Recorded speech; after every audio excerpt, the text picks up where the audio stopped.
नर्मदे। नर्मदे हर। कैसे हैं भगवान आप सब लोग। तो प्रभु जी, इस वीडियो में हम लोग बात करने वाले हैं कि परिक्रमा के दौरान परिक्रमावासी अलग क्यों हो जाते हैं।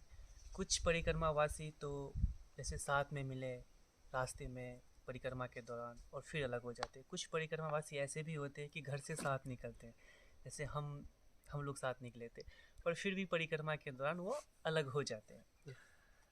ये सवाल कई लोगों ने पूछा भी था कमेंट बॉक्स में, और हमारे प्रभु जी भी बता रहे थे कि बहुत सारे प्रभु जी कह रहे थे कि आप लोग क्यों अलग हो जाते हैं, आप एक दूसरे का साथ मत छोड़िए, अलग मत होइए।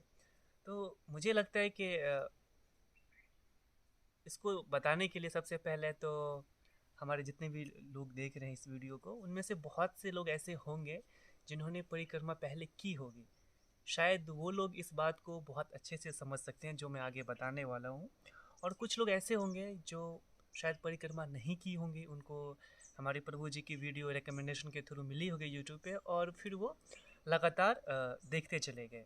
और कुछ लोग ऐसे भी हो सकते हैं जो शायद आगे परिक्रमा करने वाले हैं और उन्होंने इसलिए इन्फॉर्मेशन के लिए सर्च की होगी नर्मदा परिक्रमा, और उन्हें ये वीडियो मिली होगी। और क्योंकि हमारे प्रभु जी के बातों में कुछ वो होता है कि आप कनेक्टेड फील करते हो, मैं समझ सकता हूँ, तो आप एक सीरीज़ की तरह देखते चले गए। तो इस इन 3 तरह के लोग हो सकते हैं जो आपके बिल्कुल। वीडियो को देख रहे होंगे। सबसे पहले तो आप लोगों को हम दोनों का साथ अच्छा लगता है, तो इसके लिए तो बहुत बहुत धन्यवाद आप लोगों का। नर्मदा परिक्रमा जब आप कर रहे होते हैं ना, तो वैसे तो परिक्रमा से पहले ही आपको बताया जाता है कि आप मैया के दक्षिण तट पे या उत्तरी शोर पे कहीं न कहीं आपका साथ छूटेगा ही छूटेगा। और ये हमें बहुत शुरुआत में बताया गया था, लेकिन ये ऐसा होता क्यों है? अ, परिक्रमा एक ऊर्जा का प्रवाह होता है। जब हम ऊर्जा की बात करते हैं तो हमारे शरीर के अंदर जो ऊर्जा होती है वो माई के दोनों तट पे निरंतर उनका प्रवाह होता है। परिक्रमा में एक बहुत ही मशहूर कहावत है, मैया रोकती है, मैया बुलाती है, और मैया ही गति प्रदान करती है। और इसी तरह हमारी परिक्रमा आगे की ओर चलती चली जाती है। शुरुआत में पहले के 2 ढाई महीने जब हमने अमरकंटक से शुरुआत की थी, तो क्योंकि हम दोनों साथ में थे और बहुत ऐसा होता था कि हम आधे किलोमीटर आगे हो गए या पीछे हो गए, लेकिन करीब करीब हम साथ में ही थे। तो हम दोनों आपस में काफ़ी जुड़े हुए थे। तो होता क्या है ना कि अब जब आप आपस में ही हो, और उस दौरान शुरुआत में बहुत सारे सह परिक्रमावासी नहीं थे। बिल्कुल। ओमकारेश्वर के बाद हमें ज़्यादातर ज़्यादा परिक्रमावासी मिले। मिलने शुरू हुए, उससे पहले ना के बराबर थे। तो हम दोनों की दोस्ती वाजिब सी है, बहुत शुरू से ही है, तो हम आपस में चलते चले गए। और ऐसा आप शूल पानी की झाड़ियों के बाद आपने ऐसा नोटिस किया होगा कि हम बिल्कुल। ऐसे मोमेंट्स आए। और ऐसे मोमेंट्स क्यों आते हैं? जब आप परिक्रमा के दौरान चल रहे होते हैं ना, तो सबसे पहले जो समर्पण की भाव के बारे में हम बात करते हैं, मैया के प्रति समर्पण। समर्पण क्या है? आपके मन में ये ख्याल भी नहीं आना चाहिए कि हम इनका साथ नहीं छोड़ेंगे, और आपके मन में ये ख्याल भी नहीं आना चाहिए कि हम इनका साथ छोड़ेंगे ही छोड़ेंगे। मतलब दोनों में से किसी तरह का भी ख्याल ना आना चाहिए। क्योंकि परिक्रमा में समर्पण का मतलब है कि आप अपनी तरफ से कुछ नहीं करना चाह रहे, जो कर रही है वो मैया कर रही है। होता है क्या है, आप चल रहे हैं, क्योंकि ऊर्जा का प्रवाह हर किसी में अलग अलग होता है। और क्योंकि हम दोनों की सोच काफ़ी हद तक मिलती है, तो अगर हम साथ में चल रहे हैं, तो जैसे हम किसी स्थान पे पहुँचे और प्रभु जी ने बोल दिया कि यहाँ रुकते हैं, तो मेरे मन में एक सेकंड के लिए भी ख्याल ये नहीं आएगा कि यहाँ नहीं रुकना है। मेरे मन में कहा, ये अच्छा जगह बहुत अच्छा है, मैं भी रुक जाता हूँ। सेम चीज़ आप उल्टा भी सोच सकते हैं कि मैंने बोला यहाँ रुकना है तो ये रुक सकते हैं। लेकिन क्योंकि हम अलग अलग चल रहे हैं, तो ऊर्जा जो है वो प्रकृत हो जाती है। तो ऐसे में हो सकता है जिस जगह को मैं क्रॉस करके जा रहा हूँ मुझे अच्छा लग जाए, और वही जगह प्रभु जी को रुकने का मन ना हो, या प्रभु जी को कोई जगह अच्छा लग सकता है और वहाँ मुझे रुकने का मन ना हो। एक चीज़। दूसरी चीज़, आप अलग अलग महात्माओं से मिलते हैं, संत से मिलते हैं, सह परिक्रमावासी से मिलते हैं, उनके साथ में खुलते मिलते हैं। मैया कब किनको कितना दूर तक कितना देर तक साथ रखते हैं। तो अब जैसे वहाँ पे आप किसी को कुछ दिक्कत हो गई, तो आप उन्हें ये नहीं बोल सकते कि आप आगे बढ़िए, हमारे प्रभु जी तो पीछे रह गए, हमारे मित्र तो पीछे रह गए, मुझे उनका इंतज़ार करना है। ऐसा अमूमन नहीं कहना चाहिए, क्योंकि आप के साथ में कौन है, किस रूप में है, तो आपको इस बात को हमेशा आदर करनी होती है और आप एक ऊर्जा के प्रवाह के तौर पर निरंतर चलते चले जाते हैं। तो ये वजह हो जाती है और फिर जब आप अलग हो जाते हो, आप किसी के साथ में आपकी अलग तरह से वो बनती है, अब वहाँ आप ना नहीं कह सकते। आप लोगों की मनोस्थिति में जहाँ तक मुझे लग रहा है, क्योंकि आप सब लोग हम दोनों को काफ़ी अरसे से एक सिनेमैटिक सीक्वेंस में लगातार देखते आए, तो जब भी आप नहीं देखते हैं तो आपको शायद लगता है कि आपको वो मिस फील होता है। लेकिन अगर मैया की प्रेरणा मिले, और मैं ज़रूर चाहूँगा कि आप सब लोगों को भी मैया की प्रेरणा मिले, और जब आप परिक्रमा में होंगे तो आप इस बात को बहुत वास्तविक तौर पर महसूस कर पाएंगे कि परिक्रमा साथ चलने का नाम नहीं है, परिक्रमा निरंतर चलते रहने का नाम है, ऊर्जा का प्रवाह का नाम है। और ये ऊर्जा किस रूप से सम्मिलित होकर आप में आती है, आप इस बात को नहीं समझ सकते, और कई बार आप समझना भी नहीं चाहते। हालांकि बहुत से लोग इस चीज़ के पीछे भी छिपते हैं कि जो होता है वो ईश्वर की कृपा से ही होता है, और ये सच भी है। लेकिन ये सत्य होने के बावजूद भी आप अपने कर्तव्य कर्म से पीछे नहीं हट सकते। मतलब कि मेरे मन में चल रहा है कि मैं प्रभु जी से दूर हो जाऊं, और मैं इसे ये नाम नहीं दे सकता कि अरे ये तो मैया चाहती।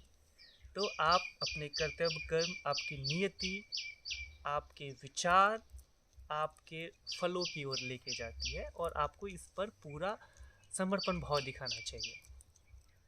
तो मैं प्रभु जी यही इस बारे में बात कर रहे थे। बाकी हम दोनों साथ में होते हैं तो हम दोनों की अंडरस्टैंडिंग इतनी अच्छी है, हमारा सेंस ऑफ ह्यूमर एक दूसरे को इतने अच्छे से कॉम्प्लीमेंट करता है। जैसे मैं इसकी बहुत पुलिंग करता हूँ, ये थोड़ी बहुत मेरी पुलिंग कर लेता है, तो काफ़ी ज़्यादा हम लोग आनंद लेते हैं, और हम दोनों के जोक्स काफ़ी एक दूसरे को पसंद आते हैं, तो हम दोनों आपस में काफ़ी करते हैं। लेकिन कई बार ऐसा होता है ना, एक बहुत ही मशहूर श्लोक है, सर्वस्यापि भवेत्, तो अर्थात जो कुछ भी होता है वो किसी न किसी कारण से ही होता है। मैं एक उदाहरण के तौर पे समझाऊं तो हमारी माता श्री पीछे बैठी है, माता श्री आ रही है ना फ्रेम में, आ रही है। हाँ, तो माता हाँ श्री को आप पिछले काफ़ी वीडियो से हमारे प्रभु जी के साथ देख रहे होंगे। मैं एक छोटा सा उदाहरण आप लोगों को बता रहा हूँ। मैया जी से हमारी मुलाकात होती है पहली बार मुंदी में, पर 1-1.5 मिनट की बातचीत होती है, और फिर हम आगे निकल जाते हैं और मैया भी पीछे रह जाती है। फिर हमारी मुलाकात होती है कुंडाल में, और कुंडाल में भी वही कहानी दोहराती है, मैया भी वही है, हम भी वही है, कोई हमारे बीच में इतनी वार्तालाप नहीं होती। क्यों? क्योंकि हम दोनों साथ थे, आपस में बातों में उलझे हुए थे, मस्ती मजाक, चीज़ें वैसी होती चली जाती है। सिचुएशन ऐसी आती है कुंडाल के बाद कि मैं आगे हो जाता हूँ, प्रभु जी थोड़े पीछे हो जाते हैं, मैया से मुलाकात होती है, मैया से बातचीत हुई होगी प्रभु जी आपकी, बिल्कुल। और तब से आप माता श्री को प्रभु के साथ देख रहे हैं।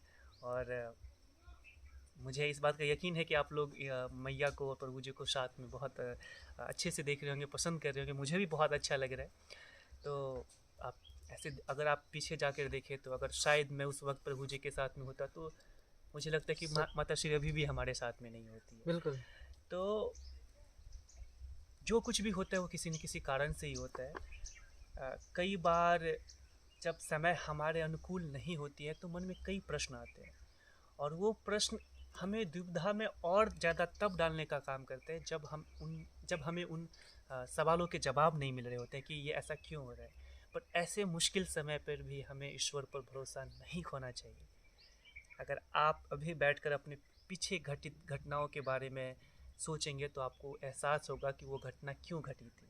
ठीक वैसे ही अगर आपके साथ में या हम सभी के साथ में कोई भी मुश्किल समय आती है तो हमें उन घटनाओं से, पीछे घटित घटनाओं से सीख लेना चाहिए कि वो ये हो रहा है तो नियति क्या चाहता है। नियति जब परिणाम हमारे आंखों के सामने लाएंगे तो हमें इस बात का अच्छे से एहसास होगा कि हमारे साथ में ये घटना क्यों घटी थी। तो सर्वस्यापी भवेत्यतु जो है कि जो कुछ भी होता है वो किसी न किसी वजह से ही होता है।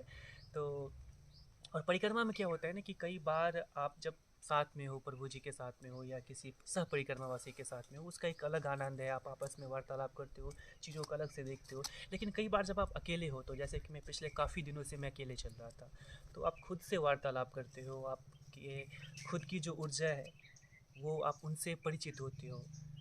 ये एक समय देता है, ये आपको एक मौका देता है कि आपको अपने अंदर की जो अ, अ, आपका अंतःमन है उनसे वार्तालाप करने का मौका देता है। लेकिन इसके लिए मैं ये नहीं कहना चाह रहा हूँ कि क्योंकि आपको अपने अंतःमन से बात करनी चाहिए तो आपको सबको अलग करके आपको खुद से अकेले हो जाना चाहिए। लेकिन मैं ये ज़रूर कहूँगा कि अगर आप अकेले हो भी जाते हैं किसी कारणवश तो आपको इसके लिए तकलीफ़ नहीं होना चाहिए। और परिक्रमा में कभी ऐसा नहीं होता है कि आप किसी का साथ मत छोड़िए या किसी का साथ ही रहिए। आवश्यकता होती है तो आप ज़रूर से किसी के साथ रहिए, चाहे वो कोई भी हो सकता है। सब में समान भाव देखिए, अपने अंदर सहजता लाइए। किसी को भी आपके सहारे की ज़रूरत है तो आप उनके साथ रहिए। लेकिन अगर आप अलग भी हो गए तो आपके अंदर वो कमी नहीं आना चाहिए कि हम क्यों अलग हो गए। और यही परिक्रमा हमें सिखाती है कि समर्पण भाव क्या है। आप समर्पित होते हैं तो पूरे परिक्रमा के दौरान, चाहे वो 6 महीने हो, 3 महीने हो या लंबे अवधि के लिए भी परिक्रमा हो, तो जो कुछ भी लर्निंग आप लेते हो परिक्रमा के दौरान, तो वो सारी जो सीख है वो आपके ज़िंदगी के दूसरे आस्पेक्ट पे भी अप्लाई होता है। तो इसीलिए मुझे ऐसा लगा कि आप जब परिक्रमा में हो तो आपको एक ही पहलुओं को नहीं देखना चाहिए। आपको परिक्रमा के दूसरे पहलुओं को भी एक्सपीरियंस करना चाहिए, एक्सप्लोर करना चाहिए। और इसमें आपको ज़रा से भी झिझकना नहीं चाहिए कि ऐसा क्यों हो रहा है या क्यों हो रहा है। हालांकि मैं अभी भी आप लोगों की मनुस्मृति को समझ सकता हूँ कि आप लोग पसंद करते हैं हमें साथ में। हमारी माता श्री है तो कुछ लोगों को ऐसे भी मैंने देखे कमेंट्स जो चाहते हैं कि हम सब लोग साथ में रहें। अच्छा लगता है, मुझे भी बहुत अच्छा लगता है।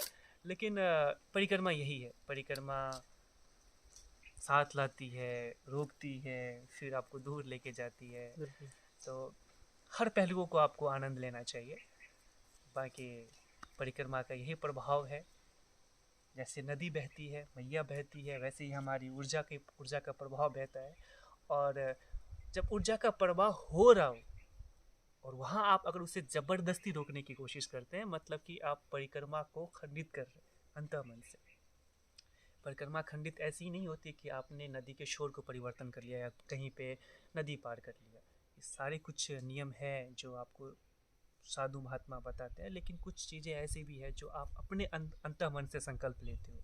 अगर आप उसे भी जानबूझ कर तोड़ते हो, मतलब कि वो आप अपनी परिक्रमा को खंडित कर रहे हो। और इसमें सबसे बड़ा वजह जो मुझे लगता है कि हम सभी के अंदर एक अलग ऊर्जा का प्रवाह होता है। और ये ऊर्जा की जो गति होती है, ये निरंतरता होती है, वो मैया सबको अलग अलग देती है। और ये शारीरिक तौर पर भी, मानसिक तौर पर भी किसी की कम हो सकती है, किसी की ज़्यादा हो सकती है। और उस ऊर्जा के प्रवाह को जब आप जानबूझकर रोकने की कोशिश कर रहे हैं तो मतलब कि मैया की गति को आप क्षीण करने की कोशिश कर रहे हैं। और मैया की गति को क्षीण करने की कोशिश करना मतलब परिक्रमा को आप खंडित करने की खंडित करने का प्रयत्न कर रहे हैं। तो इसीलिए ऐसा हो जाता है। जब हम एक बार अलग हो गए, वो सिचुएशन ऐसी, परिस्थिति ऐसे बन गई थी, तो उसके बाद जैसे हमारे प्रभु जी को कहीं मन लग गया, हम प्रभु जी से, कई बार ऐसा भी हुआ कि हमारे प्रभु जी हमसे 5 किलोमीटर पीछे हैं या 4 किलोमीटर, और मैं 2 दिन प्रभु जी का इंतजार कर रहा हूँ कि प्रभु जी आएंगे, प्रतीक्षा करेंगे। लेकिन प्रभु जी को भी वहाँ 2 दिन अच्छा लगे तो प्रभु जी भी वहाँ 2 दिन रुक गए। तो ये यही होता है, क्योंकि आपके हाथ में यहाँ पे कुछ भी नहीं है। आप अपना कर्तव्य जरूर कीजिए। बिल्कुल। बहुत से लोग इस वाक्य का इस्तेमाल आलस्य में आकर अपने कर्म पथ से छिपने के लिए करते हैं कि अरे जो चाहेंगे वो ईश्वर चाहेंगे, ज़रूर। लेकिन ये जानते हुए भी आपको अपने कर्तव्य कर्म से पीछे नहीं हटना चाहिए। गीता का श्लोक नंबर अध्याय नंबर 2 श्लोका नंबर 47 बहुत मशहूर है। मैं उसे बार बार लोगों से ही बोलता हूँ कि कर्म जो है वो सबसे बड़ा है और आपको अपने कर्तव्य पथ पर हमेशा चलते रहना चाहिए। आपकी नियति आपके गंतव्य को दर्शाता है। अगर आप पूर्व दिशा की ओर जा रहे हैं तो आप पश्चिम की दिशा से उतने दूर होते हुए जाएंगे। और आप ये नहीं कह सकते कि मैं तो पूर्व में चल रहा हूँ, पश्चिम से इतना दूर होना शायद ईश्वर की ही इच्छा होगी। नहीं, क्योंकि आपका कर्तव्य कर्म आपको पश्चिम से दूर लेके जा रही है। तो यही है। मैं, हमारे प्रभु जी भी बता रहे थे और मैंने भी कुछ वीडियोस देखी, तो उसमें मुझे पता चला कि आप सब लोगों को अच्छा नहीं लग रहा है। तो जो लोग ये कहते हैं ना कि हम साथ नहीं छोड़िए या साथ नहीं रहिए, यहाँ साथ रहना ही नहीं है और ना साथ छोड़ने की बात है। यहाँ बस आप परिक्रमा में चलते रहो। और जो लोग कहते हैं कि आप उनकी रक्षा करो या उनके साथ में रहोगे, तो नहीं, ये आप घर में बैठे, क्योंकि एक सिनेमेटिक सीक्वेंस का आप हिस्सा बन चुके हो। आप एक विंडो डोर में हमें 25-30 मिनट देखते हो या 10 मिनट, जो कुछ भी, क्योंकि हम पूरे दिन में 24 घंटे होते हैं। और हर हर किसी के 24 घंटे, मेरे 24 घंटे, प्रभु जी के 24 घंटे, उनके 24 घंटे, वो एक दूसरे को ओवरलैप करते हैं। और आप उनको 15-20-25-30 मिनट के वीडियो फ्रेम में देखते हैं। तो मैं समझ सकता हूँ कि आपका एक जो परसेप्शन बिल्ड हुआ होगा हम दोनों को लेकर, वो कई बार सही मायने में वो वास्तविकता से परे होती है। तो आप लोगों का बहुत बहुत आभार कि आप हमारी वीडियो को देखते हैं, पसंद करते हैं। मेरी सबसे बड़ी कमी यही है कि जब मैं बोलना शुरू करता हूँ तो मैं बहुत लंबा बोल देता हूँ। मैं क्षमा चाहूँगा आप सब लोगों से। आप सब लोग हमसे काफ़ी ज्ञानवान है, तो आपके सामने इस तरह की बातें करना मतलब कि छोटी मुंह बड़ी बात। आप लोगों से फिर से क्षमा चाहूँगा।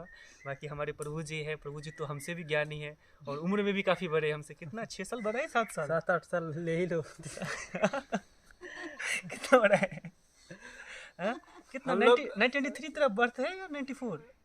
जो भी ले लो, अब जितना भी उम्र नहीं देखना है अपना। नहीं, फिर भी बताना, मुझे बताना। क्या बताऊं? कितना, 93 या 94? तुम्हारा कितना है? मेरा तो है 2004। 4 है ना? उससे बस 2 साल आगे ले लो मेरा। बोले, कुछ बताना चाहते हैं आप हमारे पसंद करने वाले हमारे दर्शकों श्रोताओं से? आप तो यही है, आप लोग बार बार पूछ रहे थे, तो मेरा भी था कि जब प्रभु जी से मिलेंगे, करीब 4-5 दिन, 6 दिन लगभग, 6 दिन पीछे थे। और मैया भी हमारे साथ थी, तो वो थोड़ा कारणवश हम लोग रुके हुए थे, इस कारण भी नहीं आ पा रहे थे हम आगे। और बहुत सारे टेम्पल थे, उनका भी दर्शन करना ज़रूरी था। अगर ऐसे हम डायरेक्ट आ जाते तो 2 दिन में हम लोग मिल सकते थे, लेकिन मुझे ऐसा लगा कि हम दर्शन करते जाएं, क्योंकि ये पल मिलेगा नहीं मिलेगा, ये इम्पोर्टेंट था। इसलिए हम धीरे धीरे बढ़ते जा रहे थे और थोड़ा प्रभु जी को ज़्यादा इंतज़ार करना पड़ा हमारे लिए। नहीं, ऐसा कुछ नहीं है। बस, लेकिन मैं बस यही कहना चाह रहा हूँ कि हम ऐसा नहीं चाहते कि हम अलग हो जाए। और अभी तो ऐसा भी ख्याल नहीं आता है कि साथ ही चल रहे हैं, बस चल रहे, मैया के प्रवाह के साथ चल रहे हैं, जो भी ऊर्जा के साथ में चल रहे हैं। तो अगर हो सकता है, क्षमा चाहूँगा फिर से आप लोगों से, कि अगर आप आगे भी हम दोनों को, मैं भी चाहता हूँ कि ऐसा ना हो, लेकिन अगर कभी नहीं देखते हैं साथ में, तो आप लोग निराश मत होइएगा। बिल्कुल। और आप लोगों से फिर से क्षमा चाहेंगे। नर्मदे मैया, नर्मदे। आप तो आई नहीं, आपको साथ में होना चाहिए था। मैया को मेरे को देखने दो, आ रही है कि नहीं फ्रेम में? अरे आधा टुकड़ा आ रही है आई। प्रभु जी बहुत दिन के बाद मिले हैं। और आपने गाना नहीं सुनाया यार, सुनाओ एक बहुत ही सुंदर सा गीत। सुंदर सा गीत? हाँ, मतलब ऐसा लगना चाहिए, मन को भा जाना चाहिए।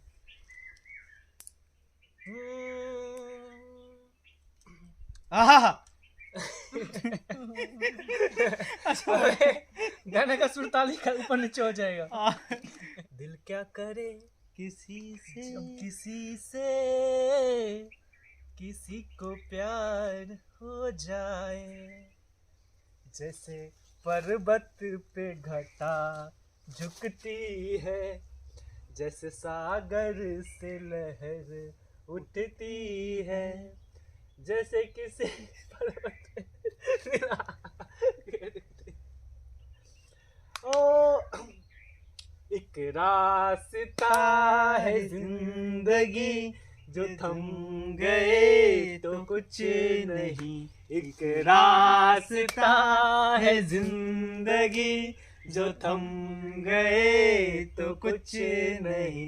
जो कदम किसी मुकाम पे जो जम गए तो कुछ नहीं।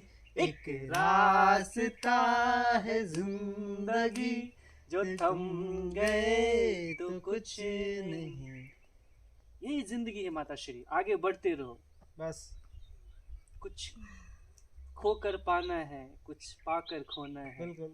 जीवन का मतलब तो आना और जाना है। एक प्यार का नगमा है, मौजों की रवानी है। जिंदगी और कुछ भी नहीं, तेरी मेरी कहानी है। जीवन है, इस जीवन का यही है, यही है, यही है रंग रूप। थोड़े खुशियाँ, थोड़े आंसू, यही है, यही है, यही है रंग रूप। क्या बात। संगीत जो है ना माता श्री, आनंद ला देता है, बिल्कुल मन भाव को बदल देता है, भाव को बदल देता है। खुशी इंसान को तकलीफ महसूस करवा देती है और तकलीफ गम में छाई इंसान को खुशी महसूस करवा देती है। इसलिए संगीत का आनंद लो। फिर चाहे हमारे तानसेन जी हो, हमारे भगवान श्री कृष्ण हो, सब ने संगीत का एक अलग महत्व को दर्शाया। संगीत मतलब जीवन, संगीत मतलब आनंद, चलिए। और सबसे बड़ा आनंद ये टिकोला।